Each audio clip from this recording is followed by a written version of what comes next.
It is Johnny Munoz, who, of course, was expecting to fight at UFC 288, but his opponent was forced to withdraw on fight week. I guess let's just start there, Johnny. Heartbreaking, I imagine, for sure. What was that whole experience like for you? Yeah, man, that sucks so bad. It was Thursday, and I remember maybe like around noon, somewhere around there, something like that. I was eating like the eggs that the UFC PI gives me, like the crappy food. Everyone's always like, "Oh, this is so good," and the PI, they make some good stuff, but when there's no season, it's just plain it's horrible. It's hard to eat. It takes me hours to eat the damn food. It's cold. So I'm sitting there eating eggs. I'm like on the second hour of eating those eggs. And then my manager calls me, Jason House, and he's like, "Hey, brother, how are you?" Blah, blah. And he sounds like happy, normal and stuff. And then I'm just like, I was just eating these eggs and stuff. You know what I mean? It's horrible food. And he starts laughing. And then out of nowhere, he changed his tone from being all cool and happy to he's out, bro. And I was like, you got to be shitting me. And like, it felt like, everyone's experience, like when a girl's dumped them in life, or, that hot chick that she doesn't like you and she's with some other dude and you feel that in your heart or something. It's what it felt like to me. Like somebody stabbed me in the heart. And I was like, fuck, man. And then immediately I tell him, can you get a replacement? Can they put someone in? He said, yeah, it's going to be hard, this much notice. And I don't know if the New Jersey commission, they're a little different where they can't just pull guys in. I know it's hard, but like I've came in on like literally a day's notice to fight before. But I was like, man, this sucks. And they said he had an infection. And then yeah, man, that was basically it. And I told him, well, do I have to make weight? What's the word? Like, I still want to make weight just in case. Like, in my head, I'm thinking something will happen. Like, maybe I'll get a fight. But they just told me, no, just go ahead and eat. And it's basically a wrap. Frustrating, I know. Yeah, it's tough a little bit. Some of those commissions require like extra medical testing and things like that, so you can't bring anybody in. So it gets pushed back, I guess, basically about 4 weeks, right? It's June 3rd in Las Vegas is the rescheduled date. I guess first things first, I mean, I know you're happy to get a fight. Were you happy that it was the same opponent, or did you maybe hope they'd give you somebody else? Like, what were your thoughts when it was rescheduled? Yeah, so like immediately the first thing I'm thought was, this guy you're going to show up in 4 weeks? This is what I'm thinking right away. Like, I don't want this to happen again, or I'm training for this guy and then we fight somebody else. So this is what's going through my head right off the bat. And because they were telling me, based off with the report I got, he's got an infection. He's sick. He's going to be on antibiotics for a week from what they're telling me. When I'm doing the math, I'm like, well, if he's on antibiotics for a week, that means he really has 2 weeks left to prepare for this. And because the fight week, you don't really count. I mean, we're just there and we're really just trying to get the weight down. And antibiotics like fucks you up. So that's what I'm thinking. But then I was like, you know what? We're going to accept it. If he don't show up, that's just going to look worse on him with the company. And I'm going to be there June 3rd. And I'm ready for all scenarios, whether he shows up or if somebody else pops in. I'm ready for whatever. But this fight, it's almost personal for me because I feel like, I know things happen, but I feel like he knew he like he was gonna do that shit that week. I don't know if he came in for the free fight kit, the free trip. He had a teammate fighting that week, and I don't know. It's just weird, man. Like, I mean, I could be wrong, but it's just the way I feel about it. I feel like he like knew that shit was gonna happen, and so I'm almost taking it like personal. Like, you know what I mean? Like, I'm gonna get in there and hurt this guy. Like, he has to pay. Like, you don't fuck with my time. And I feel like time's the only thing in life we don't get back. You know what I mean? Once that's it. It's gone. Like, you don't get time back. So I value my time so much, my team's time, my coaches, everybody's time. And I was prepared to fight on that date, that card. I was excited. It was a big card. And I was there the night of the fight, watching all the fights. And I was just like, man, like, I wanted to be on this card. Like, the fans were going crazy, the pop in there. And then now I'm back at the fucking Apex.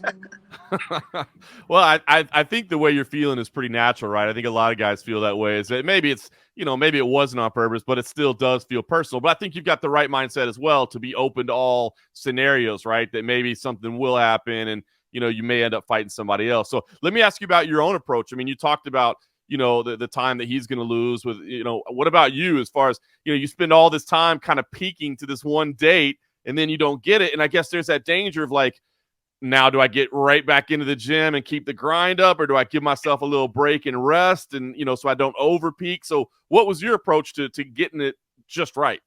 Yeah, so that was another thing. Like I was thinking a lot too. Like, okay, we're gonna fight in 4 weeks. Should we do that in 4 weeks, or should I just scratch everything off and maybe I'll get rebooked? But I'm thinking like, man, who knows? If I just say I don't want to fight June 3rd, I don't even know when I'll fight again. You never know. It could be end of the year.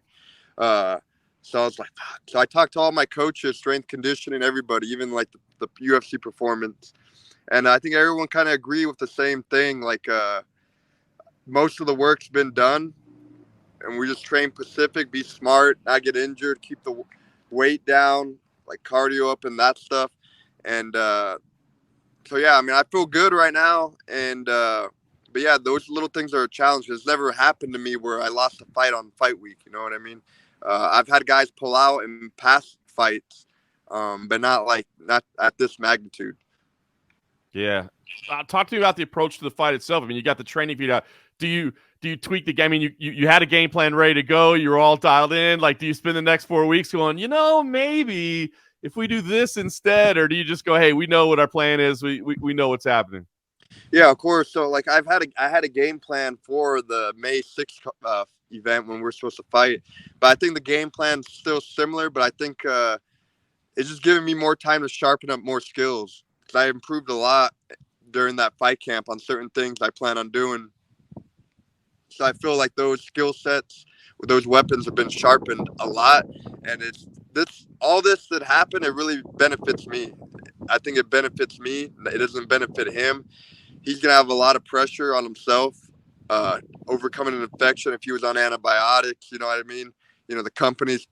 I mean, even though shit happens, but the UFC, they don't like when guys do that stuff, even if it's an accident. But that's just how matchmakers, like, they don't fucking give a fuck. They just like, man, we lost the fight, now they lose money. But that's just how I'm really approaching this. You know what I mean? It's just giving me more time to sharpen my skills. And even though I was disappointed when all this happened, like, I'm a big believer on, like, focus on what you can control. And that's what I've been trying to do. Just focus what I can control. I can't control those outcomes, but what I can control is sharpening my skill sets, sharpening my mind, and being the best version of myself June 3rd. Yeah, phenomenal approach. That's a great way to think about it. And I guess talk to me about just the importance of, this win. I mean, you've had some great fights, but you've had, kind of alternating results, right? A win, a loss, a win, a loss. I mean, getting that first streak together in the UFC, is that an important kind of milestone for you in this one? Yeah, it's important for me, you know what I mean? Beat this guy and start building a streak, you know what I mean? It's important, especially at 135. It's a tough division. It's a big division, and, like, you got to get a streak going within the division. But I also think it's a popularity contest as well, because there's some guys that are just, you know what I mean? It's like there's so many guys in the UFC that train hard, that deserve it, but they're not getting that push. But you got these clowns that are, I don't know, using pronouns and dressing all, like, colorful and shit, you know what I mean, to get attention. But it's all good, you know what I mean? I feel I just got to go in there and prove why I'm the best, you know what I mean? I know what I could do, but I just got to go out there and do it in my fights and let people see it, you know what I mean? And so this fight's important to me, just as every fight, but I'm really focused on getting this victory, and I know I'm going to get this victory. I love it, man. Well, I know it's been a frustrating kind of month for you to get here, but it happened on June 3rd. Big win here. What do you do? Do you need some time off after that, or do you tell the UFC, like, hey, you better put me on a pay-per-view because I was supposed to fight in front of a big crowd and that got taken from me? Like, what's the plan after that? Yeah, well, I was thinking about, talking a little shit after this, you know what I mean? It's like, hey, like, get me on a damn pay-per-view event, a big card. Like, it's what I want. All my fights been at the Apex except one fight. And, like, yeah, that's what I want. Like, my request to the UFC is, like, put me on a big event and then give me tickets to International Fight Week, because I've been denied a couple times already the last few years. So give me those fucking tickets. I'm a company man. Give me what I want. I love it. Well, Johnny Munoz is not afraid to talk a little shit, that's for sure. So we'll look forward to seeing the big result on June 3rd, and we'll be paying special attention to the interview afterwards to hear the demands. Sorry you had to deal with this, but obviously it seems like you got your head on straight and you're approaching it the right way. We look forward to seeing you perform on June 3rd. Let's go. I appreciate you, John. Always, bro. You're the best at what you do.